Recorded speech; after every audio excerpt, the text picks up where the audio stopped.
Here's a GRE arithmetic question. Let's take a look. The average home price in Franklinville is $300,000. The average home price in Abbottstown is $900,000. If the overall average home price of both neighborhoods together is $700,000, what is the ratio of the number of homes in Franklinville to the number of homes in Abbottstown? And before we dive into this any further, let me just remind you that my name is Andrew and I make GRE questions. All right, let's take a look. This is a classic weighted averages question, right? You have one average and another average and then an overall average. And there's a really cool method you can use to attack these questions, which of course I'm going to show you right now. I call it the game of tug of war. So on one side you have Franklinville, right? With an average home price of $300,000.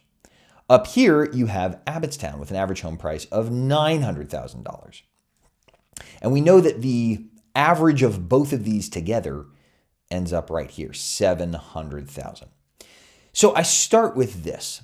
I say, let's pretend for a minute that there were an equal number of homes in Franklinville and in Abbottstown. So in other words, the pull on both sides of the tug of war rope was equal. If that were the case, which it's not, but if it were, where would the average be? Well, it would be right in the middle, right? If these two were equal or pulling equally hard, then the average would end up right in the middle, which would be 600. But it didn't end up at 600. It ended up above 600.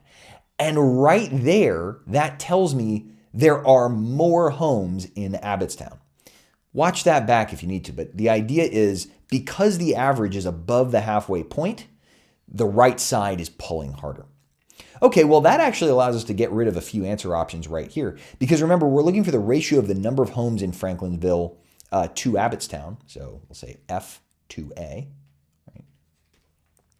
And that tells me that there are more homes in Abbottstown. So this right number is going to have to be bigger. Gone, gone, gone. It's pretty nice. I'm down to a 50-50. Let's finish this up. Here's where it gets really cool. Let's look exactly at how hard each side is pulling. So this distance right here, the distance between 300 and 700 is 400. And the distance between 700 and 900 is 200. Well, that tells us that the right side is pulling twice as hard, right? Again, think of this as the little flag that's in the middle of the tug of war rope. The little flag has been pulled further to the right by 2 times more force than it has to the left. And that tells me that the correct answer is B. For more GRE tips and tricks or to sign up for my online course, follow the link on my profile.